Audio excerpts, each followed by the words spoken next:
अब मैं इसके बाद में हमारी अगली वक्ता हमारे साथ हैं, आपके सामने आ ही चुकी हैं। प्रज्ञा जी से निवेदन करूंगा कि वो उनका विषय 161 गाथा से 165 गाथा है, तो उस विषय पर वो प्रकाश डालेंगी। हम हमेशा देखते हैं कि डॉक्टर के बच्चे डॉक्टर होते हैं, इंजीनियर्स के बच्चे इंजीनियर होते हैं, ये तो जगत की व्यवस्था हम देख ही रहे हैं। लेकिन पूज्य गुरुदेव श्री की कृपा से एक अब ऐसा समय आया है कि विद्वानों की अगली पीढ़ी भी विद्वान होने लगी है, और उन्हीं विद्वानों की श्रेणी में से एक हमारी बहन प्रज्ञा है, जो आज यहाँ विषय प्रस्तुत करने जा रही हैं। आदरणीय हमारे सुप्रसिद्ध विद्वान अभय कुमार जी साहब की सुपुत्री हैं। आदरणीय राकेश जी की भी क्या कहेंगे प्रज्ञा जी, राकेश जी की आप कौन हुई, भतीजी? जी हाँ जी जी, और संयम जी की भी बहन है और हम सबकी बहन है। बहुत बहुत धन्यवाद। आप यहाँ पधारिए और आपके विषय को प्रारंभ कीजिए। मैं होस्ट महोदय से निवेदन करूंगा कि प्रज्ञा जी फाइल भी शेयर करेंगी, तो उन्हें को होस्ट बना दें।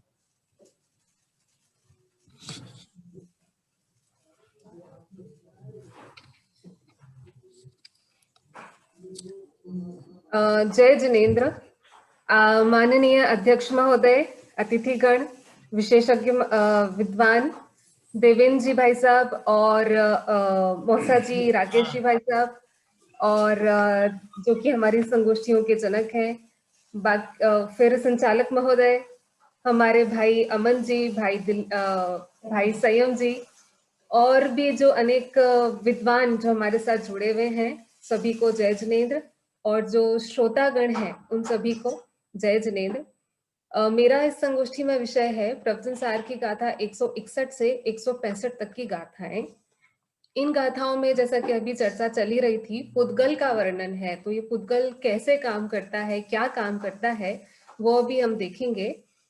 शेयर मैंने करी है स्क्रीन आपके साथ। आई होप आपको सब क्लियरली दिख रहा होगा। मंगलाचरण से शुरू करते हैं। ये गाथाएं वृंदावन दास जी ने प्रवचन सार अनुशीलन में दादा ने 60 और 61 इन दो गाथाओं का ग्रुप बनाया है। वृंदावन दास जी ने जो कवित्त लिखे हैं मैंने वही यहाँ पर रखे हैं। तन तन मन वचन त्रिजोग है, पुद्गल दरव स्वरूप, ऐसे दया निधान वर दरसाई जिन भूप। सो वह पुद्गल दरव के अविभागी परमाणु, तासु खंड को पिंड है, योनि चय उर आनु। ये 60 और 61 गाथाओं में से लिया हुआ है। इसमें भी क्लियरली उन्होंने लिखा है कि तन मन और वचन, ये 3 योग माने जाते हैं। ये पुद्गल का स्वरूप है। और ये कैसे परिणाम करता है, अविभागी परमाणु क्या होते हैं, खंड को पिंड क्या होता है, ये हम धीरे धीरे अभी देखते हैं। प्रवचन सार की गाथा, अभी हम कहाँ पर खड़े हैं? ये तत्व प्रज्ञापन अधिकार के अंतर्गत ज्ञान ज्ञेय विभाग अधिकार तक हम पहुंच गए हैं। इस अधिकार से ठीक मतलब इस गाथा से ठीक पहले 159 नंबर की 159 नंबर की गाथा में परद्रव्य के संयोग का जो कारण अशुद्धोपयोग, उसके विनाश का अभ्यास बतलाते हैं। ये उसकी उत्थानिका है 159 नंबर की गाथा की। और उस गाथा में जब उन्होंने परद्रव्य के संयोग का विनाश करना है, मतलब परद्रव्य का विनाश नहीं, परद्रव्य के संयोग का विनाश करना है, और उसके कारण भी पुद्गल क्या है, मतलब वो एक्चुअली ये बताना चाहते हैं कि पुद्गल क्या चीज है जिस चीज से हमें अपने आप को भिन्न देखना है। तो जैसे हमको बचपन से सिखाया जाता है कि अगर नींबू लेकर आना है तो नींबू ही लाना, मौसम्बी मत ले आना। तो नींबू भी बताते हैं और मौसम्बी भी बताते हैं। तो वैसे ही यहाँ पर हमको अब परद्रव्य कैसा है, उसको परमाणु का स्वरूप कैसा है, पुद्गल क्या होता है और परमाणु क्या होता है, उसका बंध कैसे होता है, अगली गाथाओं में हम वो देख रहे हैं।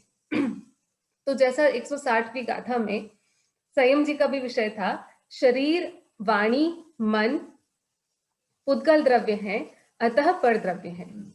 शरीर वाणी मन पुद्गल द्रव्य हैं, अतः परद्रव्य हैं। क्लियर सी बात है, पुद्गल है इसलिए पर है, और मैं कौन हूं? जीव हूं। अब देखिए, ये जो पुद्गल द्रव्य हैं, इस पुद्गल द्रव्य का एक एक अंश यानी कि छोटा से छोटा पुद्गल जिसे परमाणु कहते हैं, हर परमाणु स्वलक्षण भूत स्वरूप अस्तित्व में निश्चित है। निश्चित है मतलब स्थित है। कहाँ रहता है? अपने लक्षणों में और अपने अस्तित्व में। एक एक लक्षण, जितने भी इसके लक्षण हैं, हर परमाणु में पाए जाते हैं। ऐसा नहीं है कि जब वो मिलकर इकट्ठा हो जाएगा, जब उसके स्कंद बनेंगे तभी कुछ लक्षण प्रकट होंगे, या तभी उसके लक्षणों को हम जरूर तब पहचान पाएंगे, लेकिन उसमें लक्षण नहीं होते हैं, ऐसा नहीं है। तो हर उद्गल द्रव्य का हर एक परमाणु अपने अपने लक्षण भूत अपने अपने अस्तित्व में स्थित है। अनेक परमाणु एकत्व रूप भासित होते हैं, ऐसा 61वीं गाथा में बताया। अब देखिए पुद्गल का स्वरूप। देह मन वाणी ये पुद्गल परमाणुओं का पिंड है। जैसा कि पिछली गाथा में आपने देखा, मुझे उस पुद्गल द्रव्य के प्रति पक्षपात नहीं है, मैं मध्यस्थ हूँ। क्यों? क्योंकि ये पुद्गल द्रव्य मैं नहीं हूँ, ये पुद्गल द्रव्य है और मैं पुद्गल द्रव्य नहीं हूँ। मैं अचेतन नहीं हूँ, मैं चेतन हूँ। मैं इनमय नहीं हूँ, मैं इनका कर्ता नहीं हूँ, इसलिए मैं पुद्गल द्रव्य से भिन्न हूँ। फिर एक और इम्पोर्टेंट बात कि जैसे मैं अपने आधार से रहता हूँ, अपने ज्ञान दर्शन आदि गुणों के आधार से रहता हूँ, ऐसे ही ये भी अपने आधार से रहते हैं। इनके खुद के गुण हैं और ये अपने आधार से रहते हैं, न हमारे कारण होते हैं न हमारी इच्छा से होते हैं। इनका परिणमन उतना ही स्वतंत्र है जितना हमारा परिणमन स्वतंत्र है। फिर ये भिन्न द्रव्य हैं, अतः मध्यस्थता संभव भी है और आवश्यक भी है, यानी कि हो भी सकती है, इसलिए होनी भी चाहिए। फिर ये स्वयं द्रव्य हैं और हर द्रव्य परिणमन करता है, चाहे जीव हो, धर्म अधर्म आकाश काल। जब हर द्रव्य परिणमन करता है तो ये द्रव्य भी परिणमन करता है स्वयं, इसे किसी और द्रव्य के सहारे की आवश्यकता नहीं है। एक परमाणु की अवस्था दूसरे परमाणु के कारण नहीं होती। जब हर परमाणु स्वतंत्र है, हर परमाणु का परिणमन स्वतंत्र है, दोनों के स्कंद के कारण भी वो स्वयं स्वतंत्र होकर ही बंधते हैं, तो फिर मैं जीव हूं, ये पुद्गल है और ये दोनों भिन्न द्रव्य हैं, तो फिर इनका परिणमन स्वतंत्र कैसे नहीं होगा। तो फिर आगे देखते हैं इस पुद्गल के गुण क्या हैं या लक्षण क्या हैं, इसे कैसे पहचाना जाता है। तो हमारे आसपास जो कुछ दिखाई देता है वह सब पुद्गल है। हम जिस अपनी इंद्रियों से जो भी पहचानते हैं वह सब पुद्गल है। इस पुद्गल में ये 4 मुख्य गुण बताए हैं, स्पर्श रस गंध और वर्ण। ये 4 मुख्य गुण हैं और इनके भेद करके 20 गुण हो जाते हैं, ये सब आपको पता ही है। स्पर्श के स्निग्ध रूक्ष शीत उष्ण कोमल कठोर हल्का भारी, ये ग्रुप में इसलिए लिखे हैं क्योंकि ये कोई एक बार में होता है। ये स्निग्ध होगा तो रुक्ष नहीं होगा, रुक्ष होगा तो स्निग्ध नहीं होगा। स्निग्ध रूक्ष शीत उष्ण कोमल कठोर हल्का भारी स्पर्श के भेद हुए। रस के खट्टा मीठा कड़वा कषायला चरपरा। गंध के सुगंध और दुर्गंध। वर्ण के काला नीला लाल पीला और सफेद। इस प्रकार से पुद्गल के 20 गुण देखे जाते हैं। अब उस पुद्गल का जो सबसे छोटा अंश है उसे परमाणु कहते हैं, और वो परमाणु कैसा होता है, इसमें मतलब आचार्य कुंद ने तो प्रवचन सार में 3 प्रकार का स्वरूप बताया, अप्रदेशी, एक प्रदेशी और अशब्द। यानी कि अप्रदेशी भी कहा, प्रदेशी भी कहा और अशब्द भी कहा। अप्रदेशी क्यों? क्योंकि सिंगल प्रदेश है, 2 प्रदेश नहीं है। अब एक ही है, न के बराबर हो जाता है, इसलिए उसे अप्रदेशी कह देते हैं। एक प्रदेशी कहा क्योंकि सिर्फ एक ही प्रदेश है, इसलिए प्रदेशी भी है। अशब्द इसलिए कहा क्योंकि अभी हमने देखा था स्पर्श रस गंध वर्ण, ये 4 इसके गुण होते हैं। स्पर्श रस गंध वर्ण कहा, शब्द नहीं कहा। 4 गुण हैं, शब्द पर्याय है। शब्द स्कंध रूप पर्याय होने से परमाणु का स्वरूप नहीं है, यानी कि जब कुछ परमाणु मिलेंगे तो वो शब्द रूप बनते हैं। यहाँ पर परमाणु अकेला शब्द बना नहीं सकता, क्रिएट नहीं कर सकता। पंचास्तिकाय संग्रह में इन्हीं परमाणुओं को स्कंधों का अंतिम भेद कहा। अंतिम भेद, क्यों भेद मतलब टुकड़े करना, अंतिम भेद एक जो अंतिम यानी कि जिसको तोड़ा नहीं जा सकता, ऐसा छोटा भेद परमाणु, उसको 4 प्रकार का स्वरूप बताया, अविभागी, एक, शाश्वत और मूर्ति भाव। अविभागी मतलब छोटा हिस्सा नहीं हो सकता, किसका? परमाणु का। एक मतलब अकेला है, एक प्रदेशी है, या फिर कहें तो इस आकाश द्रव्य में एक ही प्रदेश घेरता है। शाश्वत है, अनादिकाल से है, अनंत काल तक रहेगा, इसके छोटे टुकड़े नहीं हो सकते और इसका नाश भी नहीं हो सकता। और मूर्ति भाव यानी कि परिणमन करता है। मूर्ति भाव यानी मूर्त है ऐसा नहीं, मूर्ति भाव यानी परिणमनशील है, इसका परिणमन होता है, स्वयं होता है, किसी के कारण नहीं होता। तो द्रव्य, क्षेत्र, काल और भाव, इस आधार से 4 स्वरूप पंचास्तिकाय में आचार्य कुनकुन ने ही बताए हैं, अविभागी, एक, शाश्वत और मूर्ति भाव। अब देखते हैं ये जो शुद्ध पुद्गल परमाणु, परमाणु शुद्ध अकेला ही है, शुद्ध ही हुआ, तो ये शुद्ध पुद्गल परमाणु होता कैसा है? एक वर्ण, एक गंध, एक रस और 2 स्पर्श वाला होता है। हमने देखे थे स्पर्श रस गंध वर्ण के 20 भेद हो जाते हैं, तो जो एक अकेला परमाणु होता है उसमें स्पर्श के 2, स्निग्ध रूक्ष में से एक और ठंडा गर्म में से एक, बाकी इसके अलावा एक रस, एक गंध और कोई एक वर्ण लिए होता है। हम अपनी आंखों से उसे पकड़ नहीं सकते हैं, लेकिन इतने छोटे छोटे परमाणुओं में भी इतने गुण तो होते ही हैं। इसके बंध का कारण होता है या इसके स्कंध का कारण होता है कम ज्यादा स्निग्ध रूक्ष परमाणु वाला होना। कम ज्यादा या स्निग्ध रूक्ष परमाणु जिसमें जितना होगा, आगे भी आपको और एग्जाम्पल से क्लियर होगा, इसमें भी उदाहरण दिया है, जैसे बकरी, गाय और भैंस का दूध चिकनाई वाला होता है। जितनी चिकनाई बकरी के दूध में होती है उतनी गाय के दूध में नहीं होती, जितनी गाय के दूध में होती है उतनी भैंस के दूध में नहीं होती। तो चिकनाई तो है लेकिन कम ज्यादा है। तो इस प्रकार से अलग अलग इनके खुद के गुण होते हैं, इनके खुद के एट्रीब्यूट्स और क्वालिटीज होती हैं, और इनके बंध का कारण भी इनके स्निग्धता और रूक्षता में कितने इसमें डेंसिटी है उससे पता चलता है। रूक्षता में देखेंगे तो धूल जितनी रूक्ष होती है, राख उससे ज्यादा रूक्ष होती है और रेत उससे भी ज्यादा रूक्ष होती है। ऐसा आचार्य ने इन गाथाओं में, उन्होंने खुद ही ये एग्जाम्पल्स दिए हैं, मैंने नहीं दिए हैं, आचार्य के टीकाओं में ये एग्जाम्पल्स हैं। फिर इसका आकार इसमें नहीं दिया हुआ है, मतलब इन 5 गाथाओं में इसका वर्णन नहीं है, लेकिन फिर भी आकार क्योंकि ये मूर्तिक है इसलिए हमें लगता है कि कुछ तो शेप होगा। ये परमाणु आखिर होता कैसा है जिसमें स्पर्श रस गंध वर्ण है और ये मूर्तिक भी है, यानी कि ये दूसरों से मिलता है, दूसरे परमाणुओं से, और मूर्तिक हो जाता है। तो फिर एक्चुअली कैसा है? तो महापुराण में इसका गोल आकार, ये मैं कोश के आधार से बता रही हूँ, जनन सिद्धांत कोश के, महापुराण में गोल आकार बताया है, आचार सार में चौकोर इसका आकार बताया है, और धवला में षटकोण आकार बताया है। अगर हम भी इसका मतलब लॉजिक भी लगाना चाहें, और हेमचंद जी ताऊ जी से भी मेरी बात हुई थी, उन्होंने बताया षटकोण जो आकार है वो ठीक बैठता है क्योंकि उसमें वॉइड्स नहीं रहते। जब 2 परमाणु आपस में जुड़ेंगे तो उसमें जगह नहीं छूटनी चाहिए, गोल होंगे तो जगह छूट जाएगी। ये बात अलग है कि हमको तो भी समझना मुश्किल है कि आप कितना भी छोटा हो, अगर उसका कोई शेप है तो वो ब्रेकेबल होना चाहिए, लेकिन फिर भी ब्रेकेबल होने के बाद भी कोई तो शेप होगा ही। इसलिए इसके आकार के बारे में बहुत स्पष्ट तो अपने ग्रंथों में इतना कथन मिलता नहीं है, पर षटकोण एक्सेप्टेबल है। फिर देखते हैं अविभागी प्रतिच्छेद। ये शब्द तो बहुत चलता है। देखिए, अविभागी 2 चीजों में हम यहाँ लगा रहे हैं। अविभागी पुद्गल में लगाएंगे तो उसे परमाणु कहेंगे, और अविभागी शक्ति में लगाएंगे, शक्ति के अंश में, तो उसे अविभागी प्रतिच्छेद बुला रहे हैं। अविभागी प्रतिच्छेद हर एक परमाणु में अनंत होते हैं और वो बदलते भी रहते हैं। अविभागी प्रतिच्छेद का अर्थ है शक्ति का वो अंश जिसके विभाग न हो सके। ऐसा छोटा अंश शक्ति का, परमाणु का नहीं, शक्ति का वो अंश जिसके विभाग न हो सके।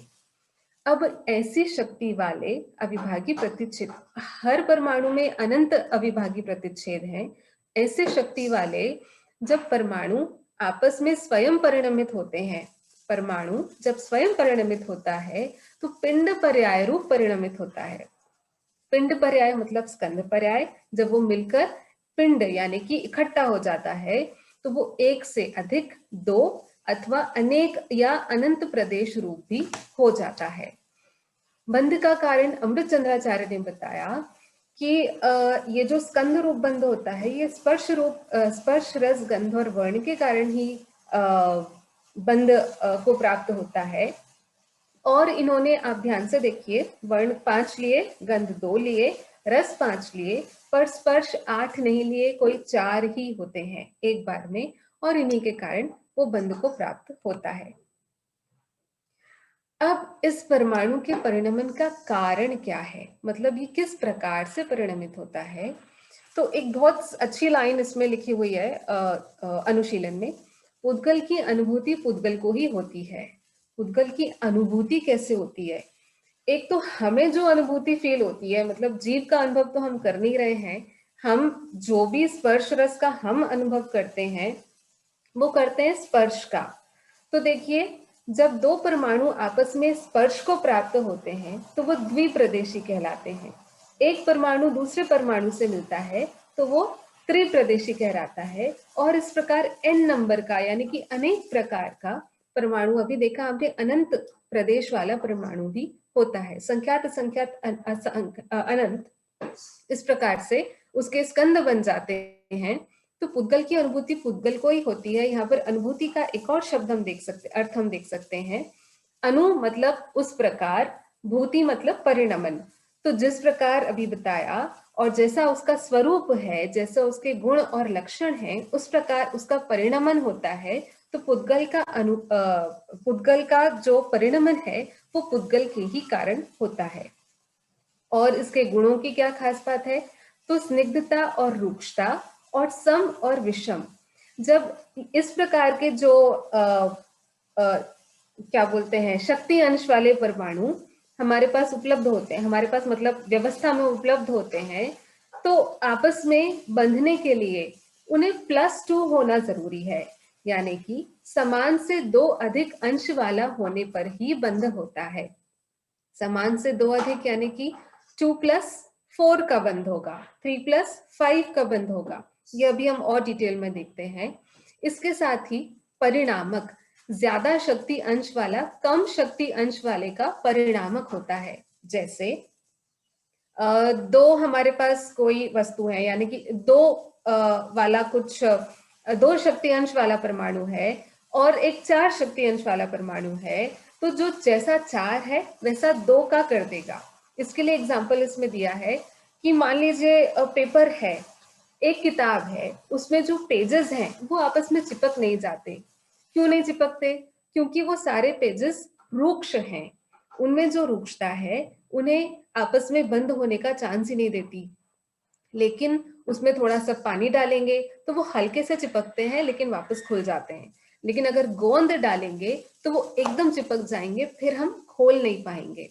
तो जितनी स्निग्धता रुक्षता में मिलती है उस प्रकार से वो उसका परिणमन करती है। तो देखिए, स्निग्धता ज्यादा थी इसलिए वो परिणामक किसका हो गई? रुक्षता वाले परमाणुओं का। अभी गुण संख्या, तो देखो आगे हम डिटेल में ही देख लेते हैं शक्ति अंश से कैसे बंद होता है। 2s + 4s यानी कि 2 स्निग्ध परमाणु, 2 स्निग्ध शक्ति अंश वाले परमाणु 4 स्निग्ध शक्ति अंश वाले परमाणु से जुड़ सकते हैं। ऐसे ही 2 रुक्ष शक्ति अंश वाले परमाणु 4 रुक्ष शक्ति अंश वाले परमाणु से जुड़ सकते हैं। ऐसे ही 3s + 5s यानी कि 3 5 के साथ और 3 रुक्ष भी 5 रुक्ष के साथ बन सकते हैं। सम आपस में जुड़ते हैं, विषम भी आपस में जुड़ते हैं। तो 2 रुक्ष वाले 4 स्निग्ध वाले से जुड़ सकते हैं, 3 रुक्ष वाले 5 स्निग्ध वाले से जुड़ सकते हैं, 2 स्निग्ध 4 रुक्ष वाले से और 3 स्निग्ध 5 रुक्ष वाले से जुड़ सकते हैं। अगेन मैंने यहाँ पर 2r + 4s और 2s + 4r, इसमें यही अंतर है कि जो अगर स्निग्धता ज्यादा है तो वो रुक्ष वाले को भी स्निग्ध के जैसे ही परिणमन करा लेगा। अगर रुक्षता ज्यादा है तो वो स्निग्ध वाले को रुक्ष जैसा परिणमन करा लेगा। सिंपल सी बात है। अभी जघन्य अथवा समान नहीं बनते, यानी कि जघन्य अंश यानी कि जो सिंगल परमाणु होगा वो नहीं बनता, तो 1+3 पॉसिबल नहीं है। हाँ, टूट सकता है, बंधता नहीं है। ऐसे ही समान नहीं बनता, यानी कि 2+2 नहीं बनेंगे, 3+3 नहीं बनेंगे। क्यों नहीं बनते हैं? क्योंकि उसमें परिणामकता नहीं होती है, ऐसा गाथाओं में लिखा है।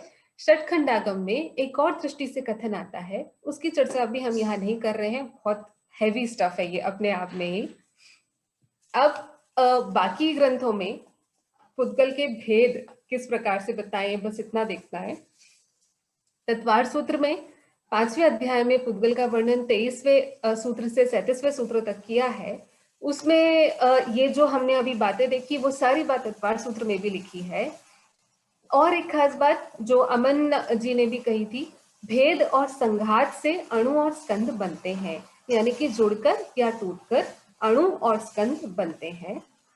द्रव्य संग्रह में 16वीं गाथा में लिखा है कि विभाव पर्याय रूप स्कंद का परिणमन होता है, परमाणु का नहीं। परमाणु तो शुद्ध पर्याय वाला होता है। पुद्गल का यानी कि स्कंद का विभाव पर्याय रूप परिणमन होता है। 10 प्रकार के परिणमन बताए: शब्द, बंध, सूक्ष्म, स्थूल, संस्थान, भेद, तम, छाया, आतप, उद्योत। इस बारे में भी अभी वीरसागर जी की जो पुस्तक है तत्वार सूत्र पर, उसमें भी बहुत एक अच्छी बात लिखी थी कि आप देखिए रूम में एकदम लाइट है और आपने लाइट ऑफ कर दी, तो जब लाइट है तो सारे के सारे पुद्गल परमाणु उद्योत रूप हैं, और जब लाइट ऑफ कर दी, स्विच ऑफ कर दिया, तो सारे के सारे परमाणु अंधकार रूप परिणमन करते हैं। तो ये इनका निमित्त नैमित्तिक स्वरूप भी विचित्र है। फिर गोमटसार में गाथा 603 में पुद्गल के जो 6 भेद बताए: बादर बादर, बादर, बादर सूक्ष्म, सूक्ष्म, सूक्ष्म बादर, सूक्ष्म और सूक्ष्म सूक्ष्म। इनमें क्या है, जो हमें दिखाई देता है, जो रॉक सॉलिड है, वो सब बादर बादर में जाता है। जो लिक्विड है वो बादर में जाता है। जो आंखों से भी दिखाई दे वो बादर सूक्ष्म में है। जो आंखों से ना दिखाई दे पर अन्य इंद्रियों से, हवा आदि जो अन्य इंद्रियों से दिखाई दे, वो सूक्ष्म बादर है। जो कार्बन वर्गणा है वो सूक्ष्म है, आंखों से दिखाई नहीं देती, पर अवधि ज्ञानी, मनोबरे ज्ञानी को दिखाई पता चलती है, वो सूक्ष्म है। और जो परमाणु है वो सूक्ष्म सूक्ष्म है, यानी कि अत्यंत सूक्ष्म। ऐसे ही पंचास्तिकाय की गाथा 73 और 74 में पुद्गल के 4 भेद बताए: स्कंद, स्कंद देश, स्कंद प्रदेश और परमाणु।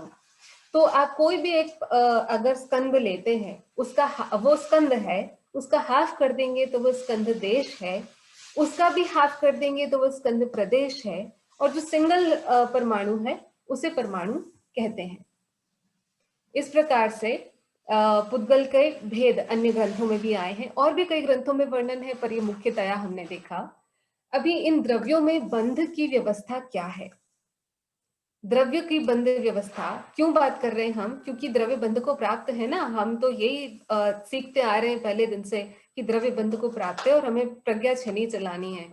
तो किन द्रव्यों में बंध होता है? धर्म, अधर्म, आकाश, काल, इनमें बंध नहीं होता। क्यों? क्योंकि इनमें स्निग्धता, रुक्षता नहीं होती। सिंपल सी बात, स्निग्धता, रुक्षता के कारण ही बंध होता है।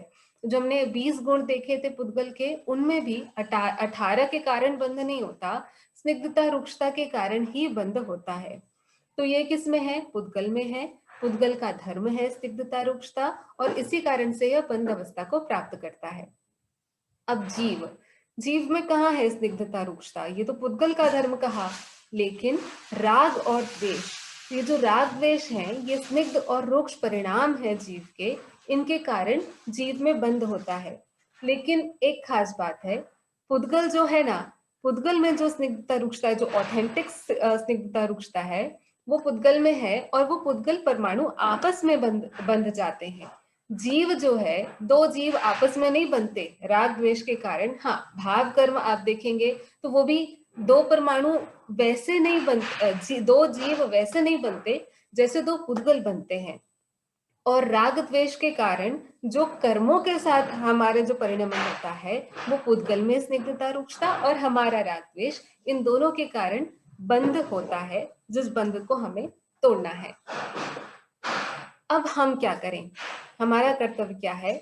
तो यही पंडित देवीदास जी ने इन्हीं गाथाओं के संदर्भ में कहा है, चेतनि द्रव्य सु मैं न अचेतन, गाकर पढ़ते हैं।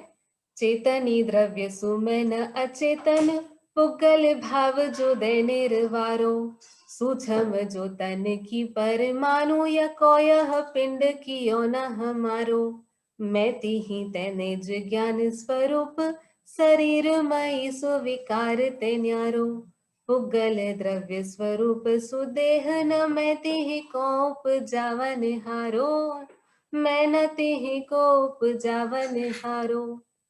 सिंपल उन्होंने कह दिया कि पुद्गल द्रव्य का जो स्वरूप है मुझसे भिन्न है, मैं उसका उपजावनहार नहीं हूं, मैं तो ज्ञान स्वरूप हूं, शरीरमयी विकार से न्यारा हूं।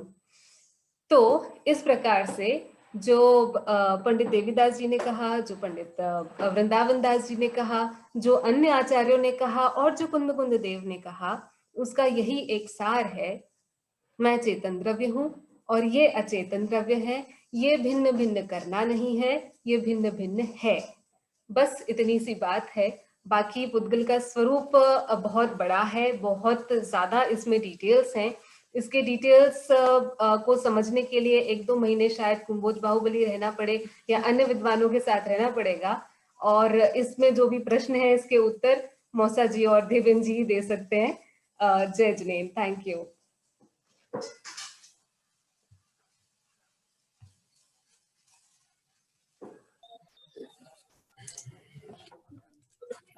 धन्यवाद प्रज्ञा जी को। एक समय ऐसा था कि जब विद्वानों को भी और श्रोताओं को भी बाकी सारी चर्चाएं रोचक लगती थी और आत्मा की बात आते ही कुछ नीरसता और कठिन लगती थी चर्चा।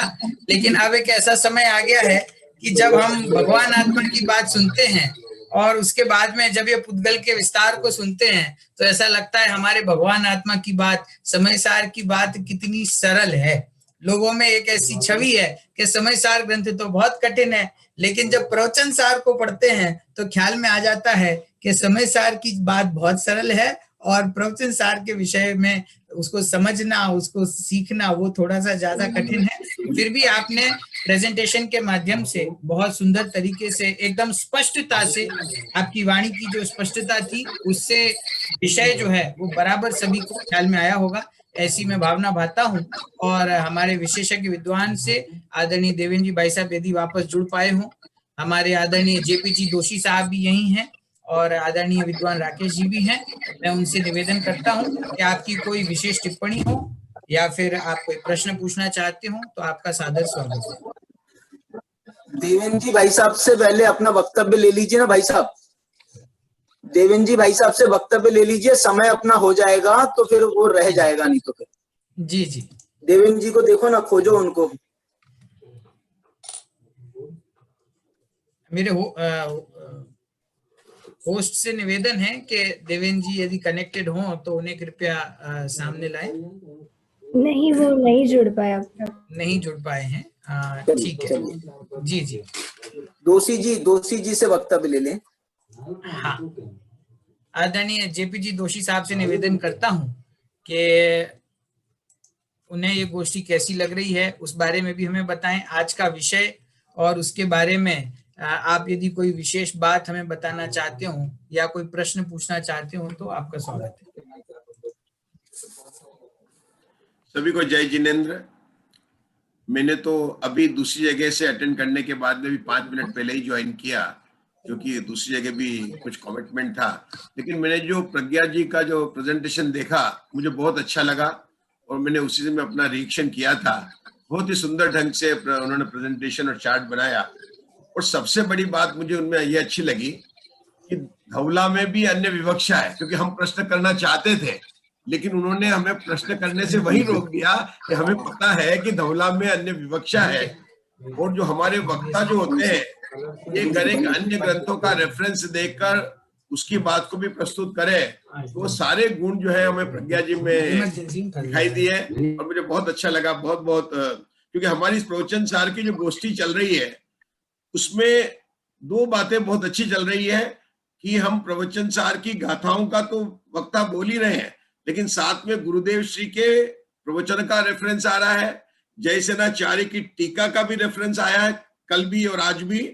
और आज प्रज्ञा जी आपने तो बहुत ही अच्छा कहा वहां पर कि जहां पर विद्वान या कोई भी प्रश्न कर सकता था, जैसे धवला पड़ी है कि वहां पर अलग विवक्षा है, तो आपने जो है बहुत अच्छा बताया। तो बहुत अच्छी गोष्ठी है, मैं भी आनंद ले रहा हूँ इसका पूरा, यथासंभव जब भी जोड़ पाता हूँ बहुत ले रहा हूँ उसका, क्योंकि अन्य जगह कहीं कमिटमेंट है तो वहां भी जाता हूँ, लेकिन बस इसी के साथ में मैं राकेश जी भाई साहब को देता हूँ। बहुत अच्छा। भाई साहब आप ये जो है ना, ये नक्शा बनाना, चार्ट बनाना, ये सब हम लोगों ने आपसे ही सीखा है। और मैंने तो अभी तक नहीं सीखा, लेकिन ये जो प्रज्ञा है, संयम है, ये लोग जो है ना इस पर अच्छा काम कर रहे हैं। हाँ। और प्रज्ञा का ये जो प्रेजेंटेशन था, मैं भी उससे अतिशय प्रभावित हुआ, बहुत बहुत बहुत प्रभावित हुआ, और बहुत ही सुव्यवस्थित। एक और खास बात बताऊं मैं कि प्रज्ञा जी ने जो अपना प्रस्तुतिकरण किया है ना, तो इसमें कौन से प्रश्न खड़े होंगे, इसमें ये इन्होंने पहले सोच लिया है कि भैया प्रश्न कौन से खड़े होंगे, तो इसका जवाब मैं पहले से तैयार रखूं। तो मैंने, और प्रश्न खड़े नहीं होने देते यदि हम ये पहले से विचार कर लेंगे तो। और बहुत ही उन्होंने अच्छे से प्रस्तुत किया है विषय को। मैं एक बात पूछना चाहता हूं प्रज्ञा जी से कि ये जो 161 गाथा है, आप देखना मूल गाथा 161 गाथा, उसमें पुद्गल द्रव्य की चर्चा भी आई है और परमाणु द्रव्य की चर्चा भी आई है। तो ये पुद्गल द्रव्य में और परमाणु द्रव्य में क्या अंतर है? वही जो पुद्गल परमाणु भी स्वयं एक द्रव्य है, और पुद्गल जब स्कंद रूप परिणमित होता है, जब परमाणु इकट्ठे हो जाते हैं, तो वो भी स्वयं एक द्रव्य है। और उनके अलग अलग गुणों के हिसाब से वो बंध को प्राप्त होता है, जिसकी चर्चा की, मतलब अगली गाथाओं की चर्चा की भूमिका भी उन्होंने इसी गाथा में बनाई है। 166-67 मेरा विषय नहीं था, इसलिए मैंने टच नहीं किया। उसमें तो किसी अपेक्षा से पुद्गल को रूपी और अरूपी भी कहा है, अरूपी भी किसी अपेक्षा से कहा है, वो थोड़ा हमने यहाँ पर टच नहीं किया है। पर पुद्गल परमाणु और पुद्गल स्कंद, इसकी अपेक्षा से परमाणु को भी द्रव्य और पुद्गल को भी द्रव्य कहा। नहीं, स्कंद को पुद्गल द्रव्य तो नहीं कहा जाता है ना, स्कंद को तो परमाणुओं का या पुद्गल द्रव्य का, माने बहुत सारे पुद्गल द्रव्यों का स्कंद ये संज्ञा बन जाती है। लेकिन यहाँ पर जो आप कह रहे हो वो ही विवक्षा आ रही है। यहाँ जो पुद्गल द्रव्य कहा जा रहा है वो स्कंध को शामिल करके पुद्गल द्रव्य कहा जा रहा है। और ये लिखा है ना, पुद्गल द्रव्य गुणों पिंडो परमाणु दब्बाणम। पुद्गल द्रव्य क्या है? तो जो परमाणु द्रव्यों का पिंड है। मतलब ये विवक्षा हमारे को ध्यान देने की है। आचार्य कुंद भगवान भी वो स्कंधों को भी, पुद्गल के स्कंधों को भी पुद्गल द्रव्य की संज्ञा दे रहे हैं। ये एक बहुत विचारणीय बात है, हम सभी अध्येताओं के लिए ये विशेष बात आई है इसमें, मुझे इसलिए मैंने उसको कोट किया है। और जो है एक बात आपने जो कही थी कि बंध की प्रक्रिया में स्पर्श के 4 भंग लिए हैं, और रस के 5, गंध के 2 और वर्ण के 5। ये आपने चार लिए थे ना, एक बार स्पर्श के 4 बताए थे। 8 में से 4 क्यों कम कर दिए, वो आप विवक्षा बता सकती हैं? 8 में से 4 एक बार में एक होगा, या हल्का होगा या भारी होगा, या रूखा होगा या चिकना होगा, या कड़ा होगा या नरम होगा, या ठंडा होगा या गर्म होगा। तो एक बार में एक ही होगा ना। पुद्गल जब स्कंद रूप परिणमित होगा तो स्पर्श में एक बार में एक ही उसकी प्रधानता होती है। शक्ति अंश जितने हैं उसकी प्रधानता से बात करते हैं, इसलिए अमृतचंद्राचार्य का कथन था। नहीं, ये विवक्षा यहाँ नहीं घटेगी क्या? स्पर्श आदि में काला होगा तो सफेद नहीं होगा, सफेद होगा तो लाल नहीं होगा, ये तो वहां भी विरोध आना चाहिए। सुगंध होगा तो दुर्गंध नहीं होगा, दुर्गंध होगा तो सुगंध नहीं होगा। फिर ये विवक्षा यहाँ स्पर्श में ले रहे हैं और यहाँ नहीं ले रहे हैं, इसका क्या कारण है? और दूसरी बात ये कहना चाहता हूँ, बंध प्रक्रिया में तो सिर्फ स्पर्श को ही कारण माना है ना, तो रस गंध वर्ण को तो माना ही नहीं है कारण, तो फिर उसको क्यों अलग से याद कर रहे हैं? स्पर्श में भी सिर्फ स्निग्ध और रूक्ष, बस इसको ही लिया, बाकी सिर्फ स्निग्ध और रूक्ष को बंध प्रक्रिया में ये 2 ही लिए हैं मुख्य। हरिश्चंद्र ने बंध का कारण बताने के लिए सभी गुणों का जब समाहित करके उन्होंने कारण बताया, तब इन गुणों के नाम लिखे, आचार्य अमृतचंद्र की टीका में लिखे, इसलिए मैंने यहाँ पर उद्धृत किया। ठीक है, ठीक है, ठीक है। राकेश जी भाई साहब, जी आपका सर, जो प्रश्न था पुद्गल का, जी उसमें नियम सार में तो पुद्गल को स्वभाव पुद्गल और विभाव पुद्गल इस तरह से भेद किया है, और स्वभाव पुद्गल को वहां पर परमाणु कहा और विभाव पुद्गल को स्कंद कहा। मतलब नियम सार में तो पुद्गल द्रव्य के ही दो भेद कर दिए, स्वभाव पुद्गल और विभाव पुद्गल। मतलब बहुत अच्छा, जी जी, बहुत अच्छा, बहुत अच्छा। और वो पुद्गल को जो अस्थिकाय माना गया है ना, वो उससे भी वो बात थोड़ी क्लियर हो जाती है। मैं आपको ये जानकारी देना चाहता हूँ, मुझे बहुत प्रसन्नता हो रही है। और ये कुछ योगा योग ऐसा बना आज कि जो आज के 3 वक्ता थे, अमन जी, संयम जी और प्रज्ञा जी, ये तीनों हमारे जो वक्ता हैं, ये जो हम जो गोष्ठी करने जा रहे हैं द्रव्यगुण पर्याय की, आगे 6 जनवरी से 10 जनवरी 2021 में नागपुर मंडल की तरफ से है, नागपुर का स्वाध्याय मंडल ट्रस्ट है, उसकी तरफ से जो गोष्ठी होने जा रही है, उस गोष्ठी में ये जो हमारे 3 वक्ता थे, ये कोई योगा योग है। मैंने ये कैसे ये हुआ मालूम नहीं, लेकिन इन तीनों को ही हमारा सह संयोजक बने हैं। ये मैंने ये गोष्ठी के 3 ये संयोजक हैं, सह संयोजक, और ये 3 ही आज के वक्ता थे।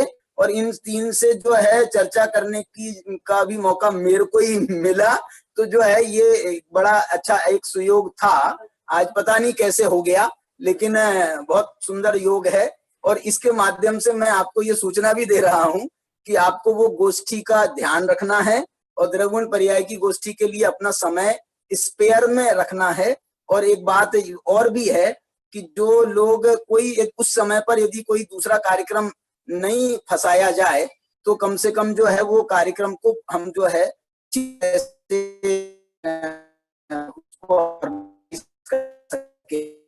और उसका लाभ ले सकेंगे। हाँ, चलिए गायक जी। बहुत बहुत धन्यवाद। आज के हमारी सत्र